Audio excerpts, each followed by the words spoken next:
初步的专家日拍以及网拍主管，我是何诗慧。谢谢大家今天来我们这边的预展，陪我们一起参观我们今天的经典作品。那接下来呢，我会为大家介绍一下我们当代艺术部为大家征集到的这一系列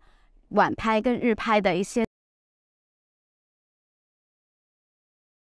点。我们身后呢是有这个南瓜。可能有在我们这边参加巴萨尔艺术博览会的时候的朋友们都已经有看过它了。它在我们中环的置地广场，在巴萨尔同期有做一个展览。那这个呢是我们亚洲商拍以来最大型的一个南瓜雕塑。那这个雕塑呢，它是铜雕。陶杰明生老师他在2014年创作了一系列铜雕。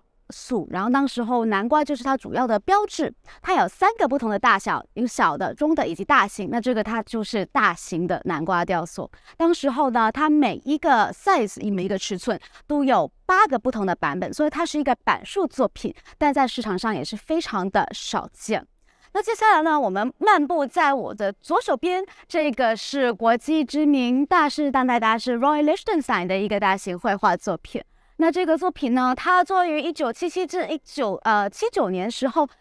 的一个超现实主义系列。艺术家在这2年期间呢，做了大概49幅超现实系列。超现实系列是为什么呢？我们可以看一下图，它这个图像构图有一个沙漠，沙漠上面有一面破碎的镜子，而且有一个人的雕像，中间还有一个软软的一个图像。这个图像我们大家有没有想起来这个超现实大师达里的作品呢？然后右手边的那个人的侧脸有没有想起来 Henri Matisse 的一个名作呢？然后到最后当然就是他的斜线以及他的波点跟破碎的镜子，这些都是 Roy Lichtenstein 这位大师经常会用到一些标志性的图案以及用色跟构图，那就是他对于这些大师真的有影响到他的这些艺术大师一些致敬的一个表现模式。那这一幅作品也非常的有趣，因为之前一手的时候，第一个藏家他其实是日本非常有名的前泽有作这个非常有名的日本艺术家曾经的一个珍藏。所以现在我们又再次在市场上面再看到它了。那我们再漫步吧，看一下我的右手边这一幅画作，它是奈良美智老师的一个非常大型的人像画作。那这个作品作于2012年2011年的时候，日本发生东日本大地震，那当时候艺术它本身就是在当地，所以它是以第一人称去感受了当时候的一个震撼以及当时候灾情的严重。那因为这样子，他有1年完全没办法执笔去创作。那这个2012年的作品就是他跑回去工作室重新执笔的一个转类性的作品。那这个作品有什么特别呢？早期的时候，他创作了比较轻率，他绘画的人物太直接去表达他们的感情，但是人是一个复杂性的一个生物，对于他来说，他希望他的经历这个灾难之后，他可以从眼神，我们人类的灵魂之窗，透过这样子的一个表现模式，去呈现一个更深刻、更深邃、更细腻一个情感。所以我们能看见他12年开始之后的小孩子的人像，他的眼睛都是水灵的，都是大的，都是亮的，而且里面会看到很多小小的小宇宙。奈良美智老师他总共绘画这个小女孩在水里面的构图，总共在2000年到2012年的时候绘画了10幅，那中间有4幅眼睛是张开来的，其余的都是眼睛闭上的。所以我觉得这样子眼睛张开观望远方对于我们这一次香港建筑于我们亚洲50周年也是有一个非常的代表性。那这一次非常高兴我们的晚拍以这幅作品作为一个领衔。那之后呢，我们稍微移步到我们的主要展区。那中间呢，我们可能可以又看见我们之前在中环置地广场里面有展出到的奈良美智的一个无限镜坊。那这个无限镜坊呢，在一个1993年的时候，在威尼斯双年展的时候已经有展出过，但当时候里面反映的是一些南瓜在一个无限的镜子反应上面呈现了一个无限呈现的南瓜房子。那这个作品也是我们这次经典，但呢，我们大家现在已经可以看到，我们后续就是我们这次当代艺术晚派以及日派的主要展示。那我们马上继续看一下吧。这一次的日拍跟晚拍，我们都非常的荣幸，就为了我们50周年打了一个头战。因为呢，我们是历来低估价最高的一场混合拍卖，然后呈现的作品也是非常有代表性以及历史性。那我们可以往画廊里面慢慢的走，身边可能大家都已经看到了有一些非常经典的作品，譬如说我们这边的 George Condo， 或者是在2021年的时候，在上海龙美术馆办了他第一次大型的中国回顾展的Louis Hollowell 的作品，就是红色那一幅半雕塑的画布作品。拍卖二级市场艺坛上面非常受欢迎的黄颖勋老师，也是我们中国当代艺术非常重要的一个领先人物。接着当然就是有我们西方当代的代表，譬如说 Anthony Gormley， 他的雕塑作品非常的琳琅满目，实在是数不清啊。但是呢，我觉得这一次呢，也因为是适逢了我们在 M+ 博物馆里面有展出到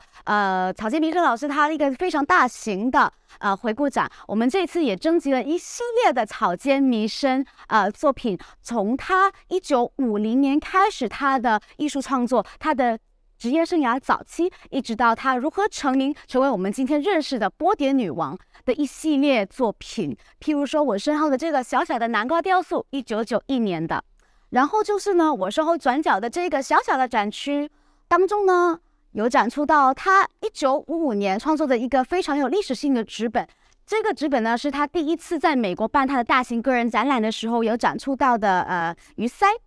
对，然后呢，还有他的一个维纳斯一个雕像，上面饰满了他的一些无线网比较标志性的一些图案。还有呢，就是这个画布作品。他在1989年的时候呢，在国际艺坛来了一次华丽的回归。他在 ICAC 这个博物馆做了一个大型回顾展，那当时就是重回国际艺坛的一个非常大的一个契机。那也在这个时间，你能看见他的画布作品都是充满了色彩，而且很有故事性。因为呢，在70年代到80年代这个时候，他回到了日本，进了疗养院。当这个时候他就写了很多本小说以及出版，所以他的画作会越来越有这个故事性以及说明性。那到最后呢，当然就是不缺很多现在当代非常年轻的一些新晋艺术家作品，譬如说我们有那个大眼仔Javier Calia 的作品，奈良美智大头狗大家都已经可能耳闻了，就是一个非常有经典的儿童绘本衍生出来的一个雕塑作品。当然还有那个 Emma Stern，加藤泉，以及 Anna Wyant， 就是最近也是非常当红的一个年轻女性艺术家。那这一次的导览可能非常短暂，但其实呢，我们这次预展展出于150间当代艺术的佳品，那非常希望大家能亲自来我们现场去体验一下。那提醒大家，我们这一次的当代晚拍是在4月5号进行，日拍是在4月6号进行。那非常欢迎大家来到我们苏比的官网站上面去观看我们的图录，了解多一些我们这边那么多精彩作品的一些细项，然后也欢迎你去联系我们的专家们，多了解这些作品。谢谢各位。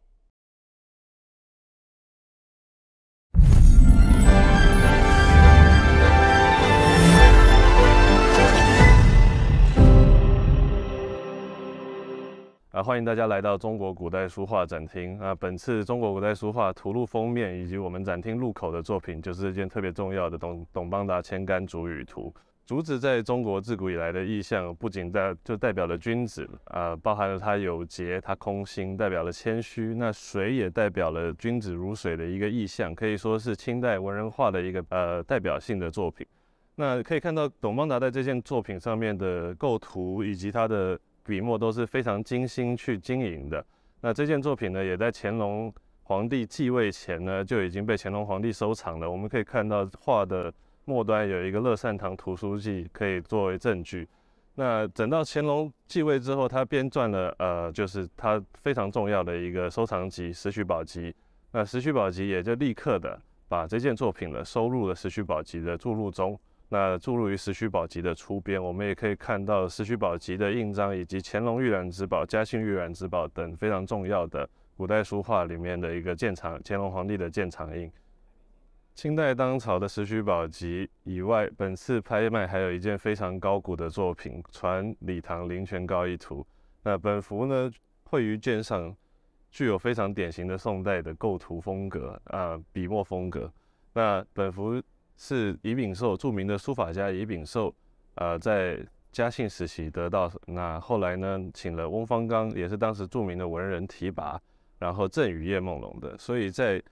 翁方刚以及叶梦龙的诗集跟书画录里面都有记载这件作品，也可谓是流传有序的一件高古作品。去年秋季，苏比推出了郭义明收藏古代书画第一部分，那取得了非常好的反响。那这一次我们推出郭义明收藏的珍藏的明清扇面，以享藏家。郭义明过去是驻日外交官，他很多作品是他在日本以及在台湾收藏取得了，在早年的时候。那我们这次可以看到以扇面为主的一个很大的收藏体量内容包含的有王士祯、董其昌、文征明等等重要的文人书法家，以及呢很多移民书法家，包含了像是倪元禄、黄道周李代问、李三才等等的非常重要的一些非常稀有的一些书法作品。那可以说是都是泥金扇面，可以说是藏家梦寐以求的一些收藏品。王元祁的48景册也是我们这次拍卖不能错过的精品之一。八景绘于八开绢本上面。王元祁作为正统画派的传承人，接续了董其昌后面的所谓的正统文人画。八开灵骨包含赵松雪、赵大年、刘松年、董北岳等等的，非常精致。那到了晚清的时候，被庞来成收藏，注入于《续斋书画录》，也是这次不能错过的精品之一。另外一件在拍卖中的石渠宝笈，就是这件蒋廷锡的鸟谱五幅。蒋廷锡的这个鸟谱呢，原本有360开，共12册，储存在宫内，在晚清或民国的时候易散出宫。那本次这五幅就是出自于其中易散的作品中。比较特别的是，市场中少有的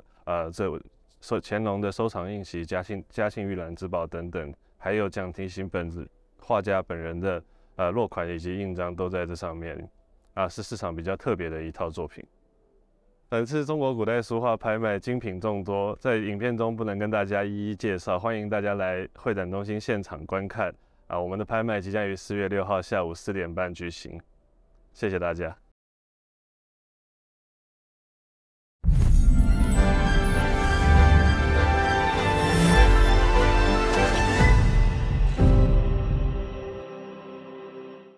各位朋友，大家好，我是香港苏比中国书画部的张翠翠。接下来呢，就由我陪同大家一起来观看我们这次50周年庆典的中国书画部分。在我身后的这件呢，就是我们这次最亮点的一件拍品，它是张大千的一幅泼彩的荷花。我们可以看到它比较特别的一点呢，它是画在一个日式的屏风上面的。它的尺寸非常大，大概是1.7米乘以1.8米这样的。它是一个金底的双折日式屏风。像这种金箔的屏风呢，它其实是造价成本非常高的，而且要从日本运出来，所以运输成本也不低。那我们公开资料显示呢，其实张大千用屏风创作的作品只有6件，其中只有2件是这种金底的泼彩的荷花。我们这幅作品其实是1973年完成之后呢，就被香港著名的收藏家陆菊森先生收藏了。陆先生是香港闽球金社的成员，因为他的太太呢跟当时李祖来的太太是同乡，也是很好的姐妹，所以当时他得知张大千在美国创作了这么一幅重要的荷花作品，所以就通过李祖来夫妇呢购藏，然后一直珍藏到现在，直到近几年其实才拿出来公开展览。包括一次是在2019年的时候，在香港苏比为张大千先生做的大展，然后另外一次呢是2021年在香港艺术馆做的。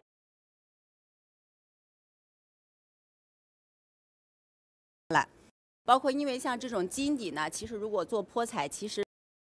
容易会有比较漂亮的效果，但是呢，又因为它比较光滑，所以它这种墨色的导向是相对难度比较高的。但是我们可以看这幅它的时青时绿还有墨色的泼洒，其实过渡很自然很微妙。我们可以看到它墨的叶子的部分呢，其实都加泼了一层很清透的很薄的蓝色。包括这个荷叶的高低错落，这种大开大合，其实我们也能感觉到张大千在创作这幅作品的时候，他的一个气魄和气度。这件泼彩荷花屏风呢，将会在我们4月5日50周年庆典专拍举锤。那接下来呢，请跟随我一起到我们中国书画的展厅，一起来看看其他的作品。我们本次的吴冠中和林风眠呢，依然有很重要的作品呈现，比如说他1979年的笋林，是香港著名的收藏梅节楼的旧藏。这幅作品呢是其实也受到他油画的创作的一些影响，比如说这个构图，其实像在19世纪的法国画坛就比较流行，比如说印象派，他们也会经常用这种树林地景画的这个构图，他画的是一个春天的景象，只不过呢，像法国画坛，他们一般画的是树林，这个地方画成了比较吴冠中非常喜欢的，然后非常有中国风的这种笋林。他画的是一个春天的景象，春天的这个竹笋呢破土而出，竹林非常的青翠，然后随风摇曳，很有这种生机焕发的感觉。在他旁边的这幅呢是他1980年画的泰山五大扶松。之所以叫五大扶松呢，其实是有一个传说当时这个秦始皇在那个泰山封禅泰山的时候呢，他在路上遇到了暴雨，然后他在一棵松树下躲雨，然后呢，他就给这棵松树赐了一个五大夫的爵位。其实经过了1000多年，这个树呢早就已经不存在了。到了清代的时候呢，有一个人在泰山顶上补种了5棵松树。其实等吴冠中去写生的时候呢，5棵松树只剩下3棵了。但是他因为为了要配合这个五大夫的名字呢，所以他就找尽了各种角度，然后做造型，幻化成了这5棵松树。他也在他的题跋里有写到这个缘起。那后来其实他回到北京之后，又在西郊宾馆又创作了一幅丈二匹的这种泰山五大扶松。再后来呢，又慢慢的演化成了这个他著名的松魂系列。其实所有上述作品都是以我们的这件作品为母本的，它的重要程度呢就不言而喻了。当然这也是一件出版在全集里边的作品。非常荣幸受到了张群先生家属的委托呢，推出了一批钟形炉的旧藏。当然其中呢，我想介绍这件张大千的1958年的书法。其实当时是因为张群他要过70岁的生日，然后呢他要把自己珍藏的最重要的一件石涛的12幅通景屏做出版影印，所以他就请张大千为他做一个序文。这个呢就是序文的原文。张大千呢是从2个人从上海如何因为这个石涛和八大的收藏结缘，然后因为这个藏品争奇好胜，然后慢慢的变成很贴心的朋友，再到后来呢2个人都漂流海外。其实呢内容写得非常的感人肺腑，他是用一个收藏的聚散做笔芯，然后也折射了这个一代文化人颠沛流离的这种人生际遇。我们可以看这个书法，其实张大千写得非常的用心，每一个字的字法呢结构都非常的精湛，然后这个行气呢是一丝不苟，非常的规矩。这幅书法呢其实是被很多的研究张大千和张群的关系的学者引用，但是其实看到原作的人呢非常少。这件作品呢现身我们本次的拍场，是我们也是广大藏家的幸福。好，我们本次呢还有几件名家的精品巨制，非常值得介绍。我身后的这幅呢是吴昌硕的一幅山水作品，它是1915年画的。其实这个时期呢，吴昌硕画山水是比较多的。那他其实也是仿了一幅石涛的作品。石涛的这幅作品呢，是现在应该藏在上海博物馆。它原来是大风堂的旧藏，所以呢，张大千也临过这幅作品。我们可以看这幅作品，它尺寸很大。现在吴昌硕的这幅尺寸是2.2米高，其实比石涛的原作还稍微高一点点。那它其实是比较忠实的对临了石涛的这个原作。比如说像他这种默契很足，然后湿气也很重，其实也是继承了石涛的精神。但是呢，可以看到这幅画其实他画的快意淋漓，然后笔势也很强，就完全画出了自己的风格。那这幅画呢，其实吴昌硕在题跋上也有提说，这个临石涛巨珍3日尽事，就是说我画了这么大的一张画，3天就完事儿了，非常的得意洋洋，是一张很好的作品。我们本次呢，除了张大千的泼彩荷花屏风外呢，还有一系列其他重要的作品，比如我身后的这件秋山图。这件秋山图呢是罗家伦的旧藏，我相信罗家伦其实不用我多做介绍。这幅画从1950年代开始就有一系列重要的展览和著录，包括他1950年的印度展览，包括50年代呢高里梅为他拍摄照片然后编印的画册，还有后来非常著名的张大千血战古人的展览和著录。那这幅作品呢，它是1949年画的，其实它参访的是王蒙的一件名作《轻便隐居图》。《轻便隐居图》呢，现在是藏在上海博物馆的。其实张大千并没有说亦步亦趋的来复制这件作品，他其实只是综合运用，在这个轻便隐居的基础之上呢，综合运用了王蒙的一些笔法。比如说，我们可以看到他这种非常细密的皴法，就像牛毛一般的皴法，还有他这种非常繁密的构图，并不是生搬硬套这种生硬的挪用，所以说明他其实也是张大千对于王蒙的理解呢，还有运用，其实已经达到一个出神入化的境地。这张画也是他血战古人的一个绝佳的例子。其实这幅画它题是在1949年的闰月，其实就是7月完成的。那年底的时候呢，其实他就带了一批作品从香港到印度去办展览。那我们也知道后边的故事，就是他从此之后再也没有回到大陆。那在一定程度上，其实也说明了这幅作品的重要性。当时呢，张大千到印度去办展览，其实多亏了他的老朋友罗家伦的帮助。因为罗家伦在49年底和50年初的时候呢，其实是在印度任大使的。当时罗家伦在他带的一批作品里边呢，一眼就相中了这件秋山图，他就写了一首诗来赞美这件秋山图，并且跟他索要这件作品。当然，张大千也非常慷慨的就把这件作品呢，送给了罗家伦。所以这张画同时也是一段友谊的见证。